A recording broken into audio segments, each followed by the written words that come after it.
Si la llevas a bailar. En la vida, como en el baile deportivo, cada paso cuenta. Bienvenidos a nuestro espacio.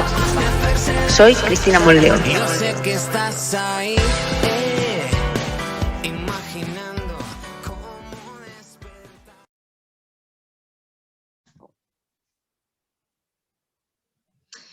Hola, pues hoy nos toca entrevistar a José Cortez.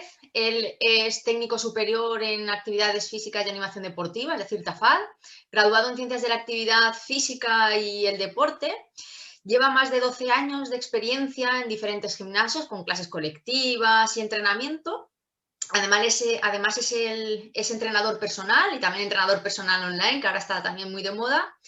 Y además lleva su página web, o es el fundador, ¿no?, de Piensa y Entrena, ¿no?, que lo podéis seguir en Instagram y la verdad es que es muy interesante todo lo que publica. O por lo menos también tiene un punto de humor que a veces es necesario, sobre todo en estos tiempos. Hola José, ¿qué tal? ¿Cómo estás? Hola Cristina, primero muchas gracias por darme la oportunidad de hablar de temas que tanto me gustan como los mitos. No, gracias a ti por enseguida decirme que sí, ¿no? Porque a veces pues, nos cuesta ponernos ante las cámaras, así que muchísimas gracias por participar en estas entrevistas y más aplicadas al baile deportivo que quizá no conozcas, ¿no? Que no conozcas tanto. Hoy vamos, como tú dices, a hablar de mitos, sobre todo mitos en relación al trabajo de fuerza, que quizá los bailarines hasta ahora pues lo han dejado un poquito más apartado por eso, ¿no? Por los mitos. Pero antes de hablar de ese tema, José, me gustaría que tú te definieras un poco. ¿Quién es José? ¿Qué le diríamos a la gente? ¿Quién eres? ¿Qué haces con tu vida? Bueno, ¿qué hago con mi vida? Pues básicamente entrenar gente, molestar gente, hacer cansar a la gente, pero de forma ordenada. Me encanta la divulgación que hago ahora mismo en redes sociales. Creo que bueno, va muy acompasada con mi personalidad, siempre intentando tomarme cosas serias con humor, todo lo que se puede, intentando simplificar, ¿no?, cosas un poco que realmente son un poco más complejas y que llegue a todo tipo de público. Genial. Pues nada, como te decía, ¿no? Y hemos hablado alguna vez, pues eso, dentro de los bailarines, además de que pues, ha estado exento, ¿no?, el trabajo de preparación física, no ha sido uno de los pilares fundamentales, sino quizá más el técnico y nos hemos dedicado más a eso. Pues ahora parece que empieza a funcionar el trabajo de fuerza, o sea, de la preparación física, y aparece el trabajo de fuerza, ¿no? Y aunque nosotros necesitamos mucho trabajo de movilidad, pues yo considero personalmente que el trabajo de fuerza tiene que ser la base del trabajo de estos bailarines, ¿no? Por el tipo de exigencia que tiene. Entonces, una de las cosas que aparecen, sobre todo se da más en bailarinas que no en bailarines, pero es que a nivel estético me voy a poner, ¿no?, coloquialmente, no me voy a poner tocha, me voy a poner grande, ¿no? Me van a salir un hombro. Cuéntanos un poco respecto a este primer mito, de que Bueno, el pues trabajo de fuerza me va a cambiar. a ver, es verdadero y es falso. O sea, realmente puede cambiarte, evidentemente, porque vas a trabajar tu cuerpo de forma integral, es decir, sí que puedes notar cambios en la estética, pero luego también va a depender de cómo lo trabajes, de cómo tu entrenador, en este caso tú, por ejemplo, cómo trabajes con esos deportistas, ¿no? Porque normalmente tenemos la idea, o teníamos la idea que provenía de los años 70, 80, que todos los deportistas tienen que entrenar igual, tienen que entrenar como culturistas, y realmente no es así. Un deportista que se dedique al baile deportivo no va a entrenar exactamente igual que un atleta o va a entrenar exactamente igual que un futbolista. Son entrenamientos completamente diferentes. Por lo tanto, por ahí también puede ir un poco ese resultado de la estética distinto a uno con otro. Después te voy a decir 3 cosas. Una de ellas muy común, que es la que se suele decir, que es que los hombres tienen 10 veces más testosterona que las mujeres, por lo tanto la respuesta hormonal va a ser distinta al ejercicio, ¿no? Una mujer va a ser muy difícil que pueda ganar la misma masa muscular que un hombre. Se ha visto en algunos estudios que sí es cierto que en tren inferior, bueno, puede ser más o menos similar la ganancia, pero en tren superior es muy diferente. Y te voy a decir 2 cosas poco comunes que normalmente se lo suelo decir a la gente cara a cara y así lo suelen entender bastante bien esto, que es, tú imagínate que tú te acuestas un día, tú te miras al espejo por la noche, te lavas los dientes y dices, ahí va, vale, tengo un aspecto físico tal. Y el día siguiente te levantas y dices, ahí va, ahora soy Hulk. Eso O sea, suena ridículo, ¿verdad? O sea, suena así, poniéndole palabras, suena ridículo, pero a lo mejor a veces en nuestra mente sí que puede tener sentido y podemos tener esos miedos de decir, mañana voy a ser enorme. A ver, si esto te ocurre, dona tu cuerpo a la ciencia porque queremos saber qué es lo que está ocurriendo fisiológicamente en tu interior para replicarlo, ¿no? O sea, serías un caso totalmente único. Y luego la segunda cosa que sí que también digo es, sobre todo ya aplicada al rendimiento, es que si, por ejemplo, yo tengo este objeto y quiero lanzarlo lo más rápido que pueda a 200 metros a una amiga, ¿cómo lo voy a hacer? Pues lanzándolo con mucha fuerza, porque si no tengo fuerza no puedo aplicar esa velocidad. La velocidad y la fuerza son dos capacidades físicas que están íntimamente relacionadas. Si yo soy una persona que no tiene mucha fuerza, este objeto no lo voy a poder lanzar muy rápido. Pero si soy una persona que tiene fuerza, este objeto lo voy a poder lanzar más rápido. Y eso también se traduce en unos movimientos más eficientes, más rápidos, por ejemplo, en el baile deportivo. Entonces, por ahí un poco pueden ir las razones por las cuales yo justificaría que no hace falta que una mujer consiga el cuerpo de un culturista, ¿no? Para ser buena profesional del baile deportivo. Nosotras, dentro del baile deportivo hay muchas especialidades, ¿no? Te he pasado unas cuantas, pues está el latino, está estándar, está breakdance, o breaking, mejor dicho, que va a Juegos Olímpicos. Hay algunas disciplinas más tirando como hacia las gimnasias bailadas, que como es el fit kid, no sé, hay un montón de especialidades, ¿no? Pero sí que es verdad que nuestro deporte tiene un componente estético muy grande.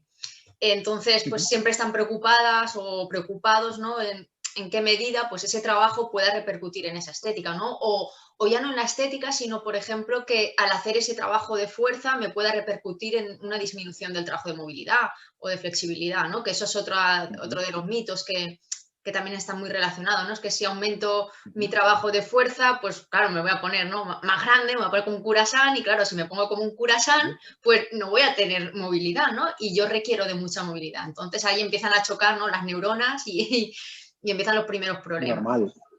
Es totalmente normal porque, dicho así de primeras, tiene bastante sentido, pero luego hay que analizarlo y hay que ver realmente qué es lo que está ocurriendo. O sea, el entrenamiento de movilidad forma parte del entrenamiento de fuerza.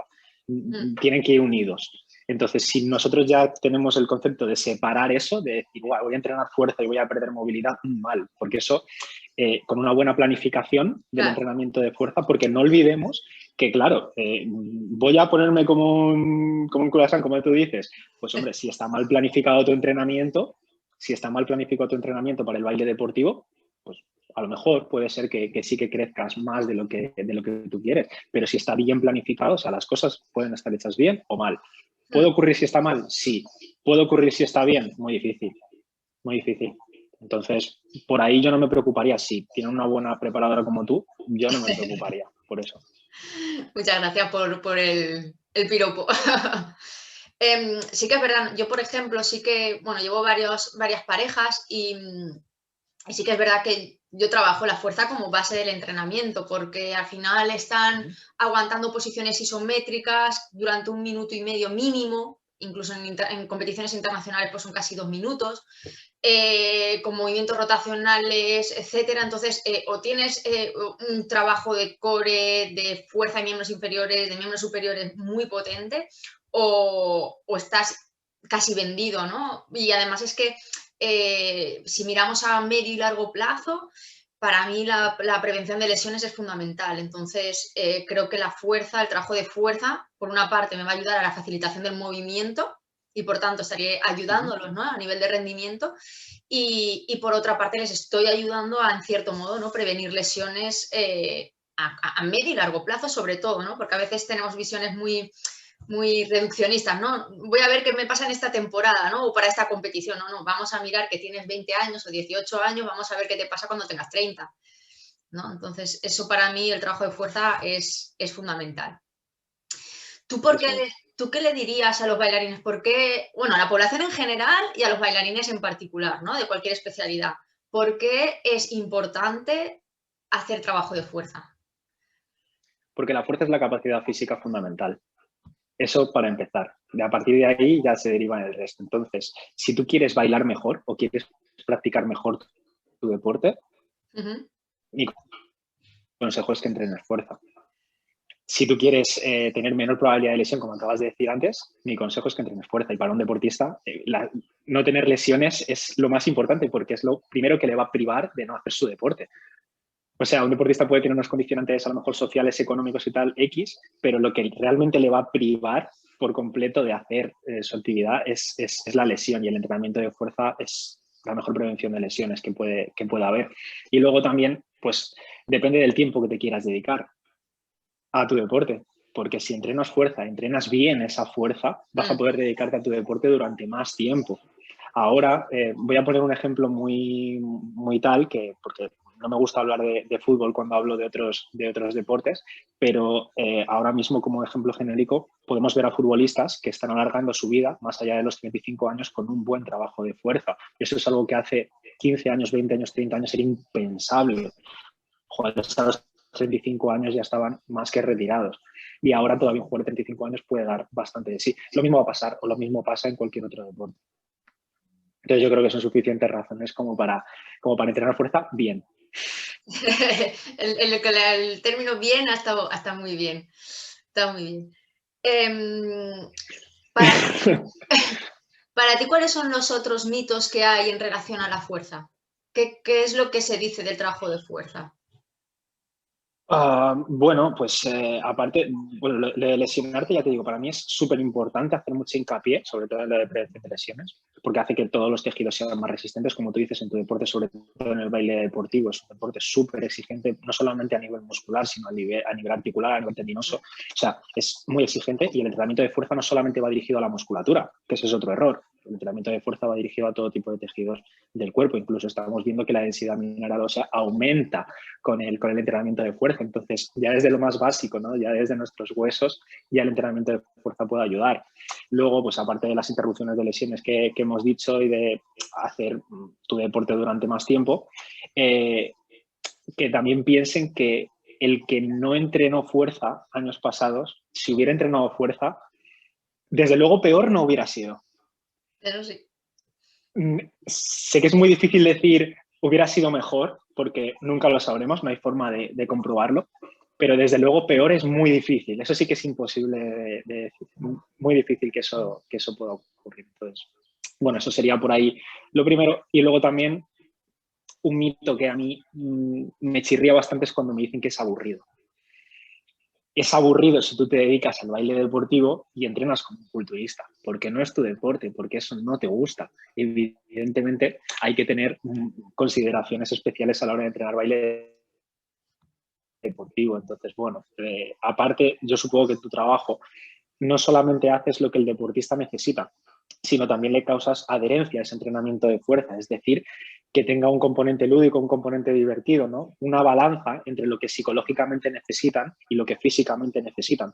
Hay veces que un deportista te puede llegar, pues como todos tenemos días malos, hay veces que a mí no me apetece ir a trabajar, igual que a ti, igual que a todo el mundo, o nos apetece y cuando llegamos ahí todo va mal, por X razones. Y bueno, tenemos un día malo. Lo mismo le pasa a los deportistas cuando están haciendo su trabajo, que es entrenar, no solamente competir, sino también entrenar. Entonces hay que entender que ese componente lúdico, esa adherencia también es importante. Por lo tanto, el entrenamiento de fuerza no tiene por qué ser aburrido si está bien planificado. ¿Vale? Luego también está el componente de la adicción a ese entrenamiento. Vamos dándole la vuelta, porque claro, al entrenar fuerza producimos endorfinas, produce bienestar, a lo mejor empezamos a mejorar bastante en nuestro deporte y eso nos causa una adicción y eso nos lleva a otro mito, que es el de más es mejor. ¿Vale? Eso vamos, está ahí, ¿no? Más kilos, más kilos. Digo, no, si no hace falta, si no quiero más kilos, si lo que quiero es que tengas esa resistencia o que generes ese movimiento que te estoy pidiendo, ¿no? No que levantes el cuerpo esté como esté y la técnica que sea, ¿no? Hay más kilos y más kilos. No es la idea, ¿no? Pero es verdad que ese mito está. Pero mucha culpa la tenemos nosotros como entrenadores, ¿eh? O sí, nos lo hemos ganado nosotros, creo que con el paso del tiempo, y es verdad que yo siempre digo que las verdades de hoy son las mentiras de mañana, ¿no? Y antes entrenábamos de otra manera y todos hemos pasado por utilizar materiales que ahora detestamos y hemos hecho cosas que ahora serían impensables. Entonces creo que cierta fama o ciertos aspectos pues hemos sido nosotros los que hemos impulsado esas cosas, ¿no? Y ahora nos toca pues limpiar un poco la casa. Exactamente.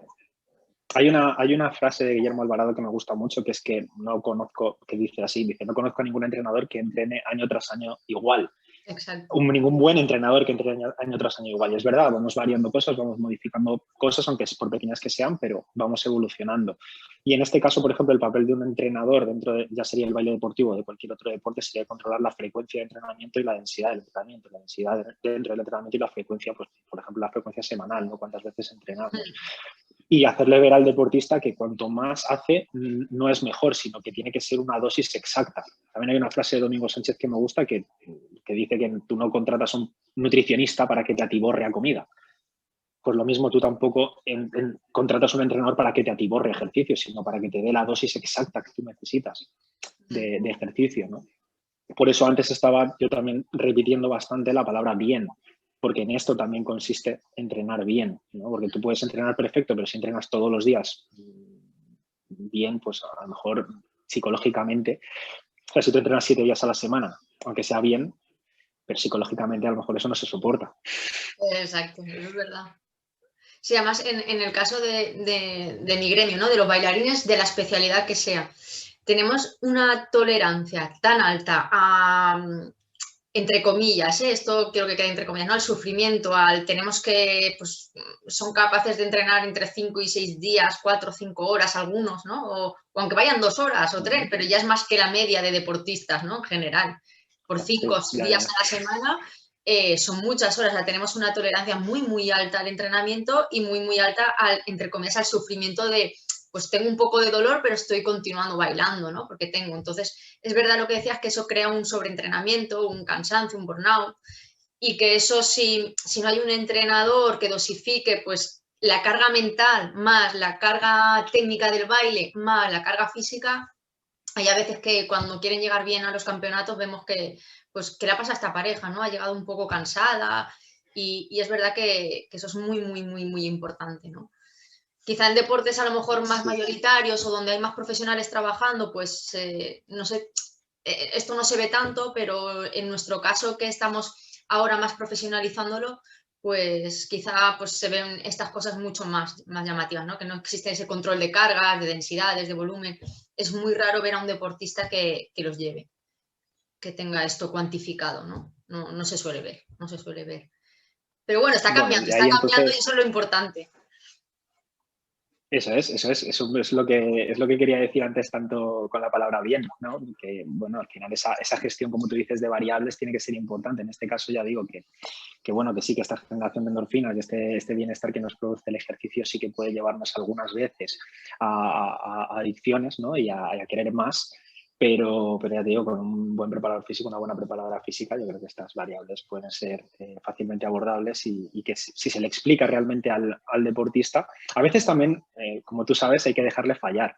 Sí. O sea, controladamente, de forma controlada, pero hay que dejarle fallar porque es muy humano, ¿no? Tener que caer en un error para aprender de él. A veces ni siquiera así aprendemos, pero muchas veces ayuda a que ese deportista caiga. Evidentemente, si vemos que se va a romper, pues ahí ya paramos nosotros. Pero, como te decía, este es uno de los mitos que a mí, o bueno, voy a decirlo claramente, a mí, yo creo que para mí es el mito más peligroso.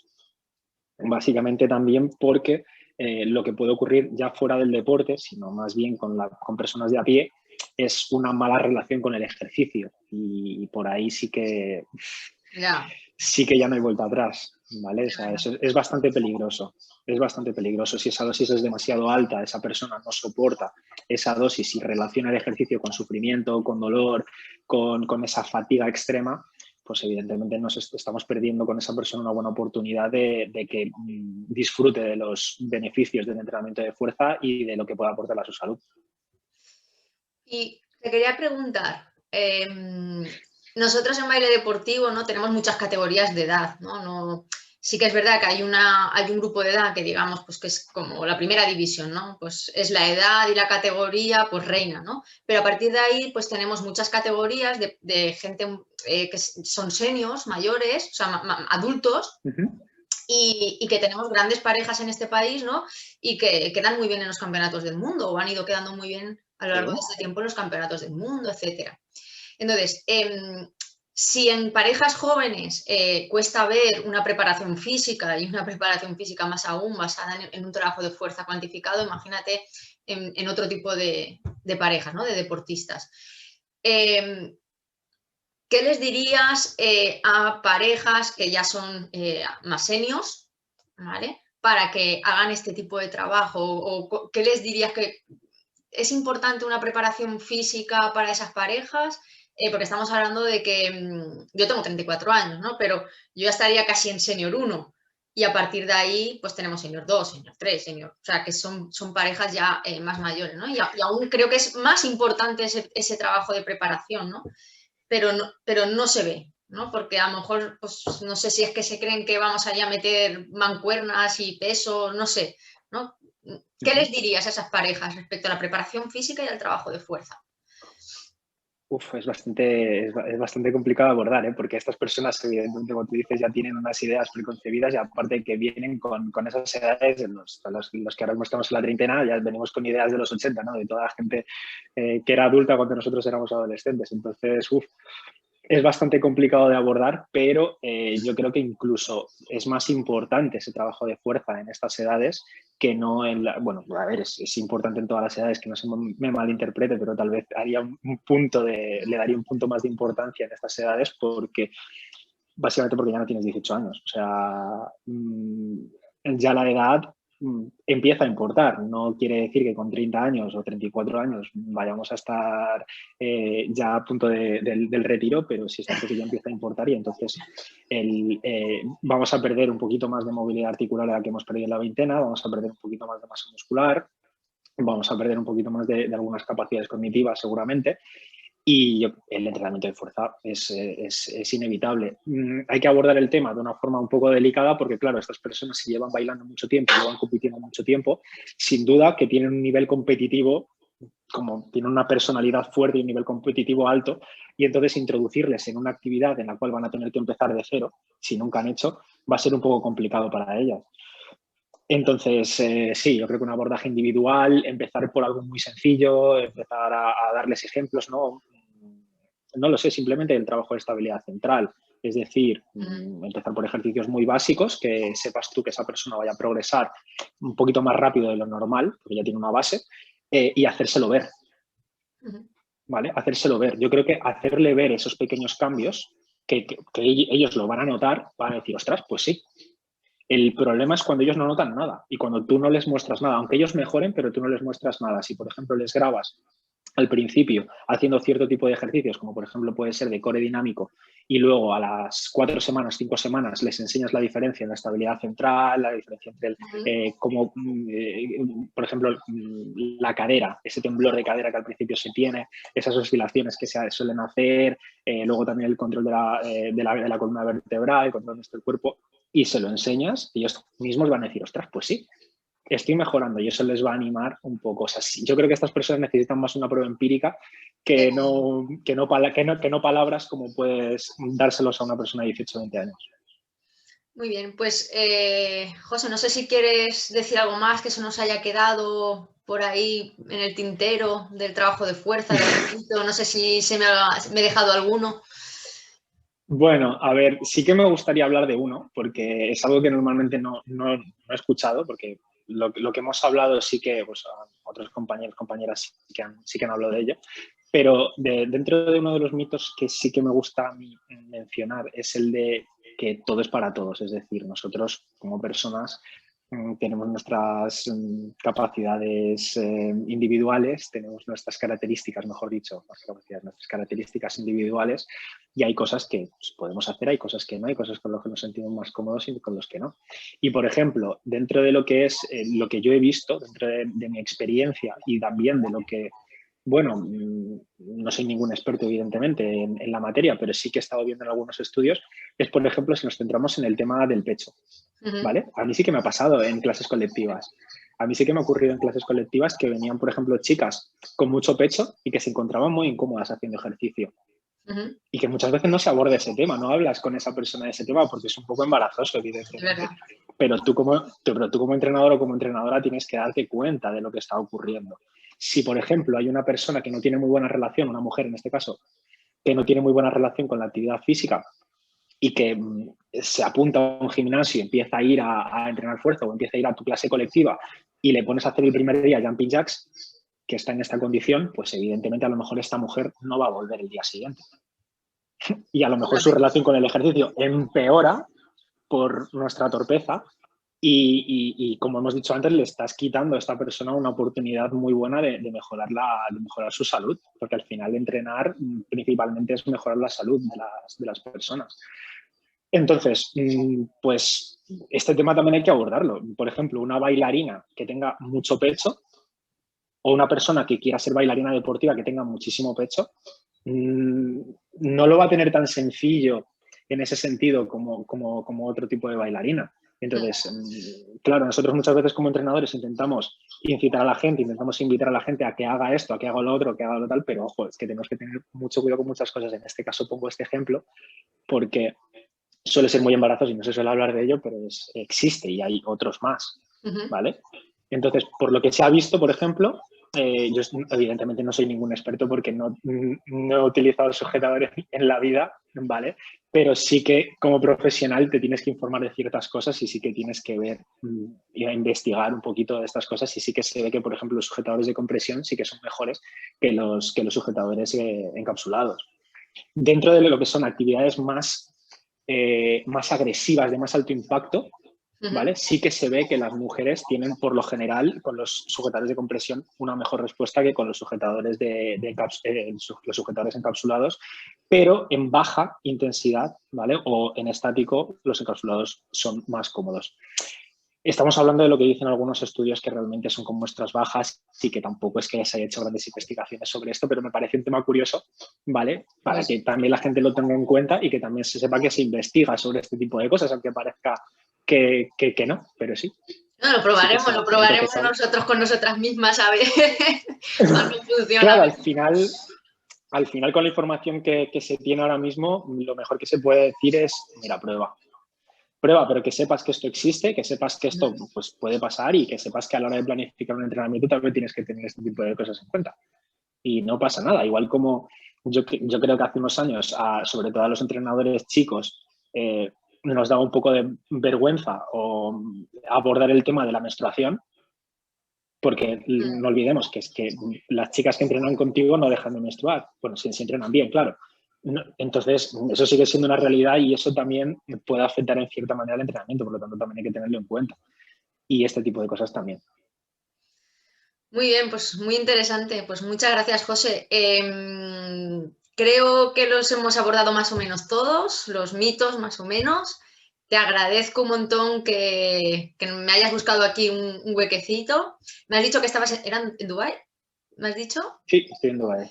Y si ha habido problemas de conexión, que creo que se ha ido en algún momento así un poco la imagen, pues que nos perdonen los que nos estén viendo.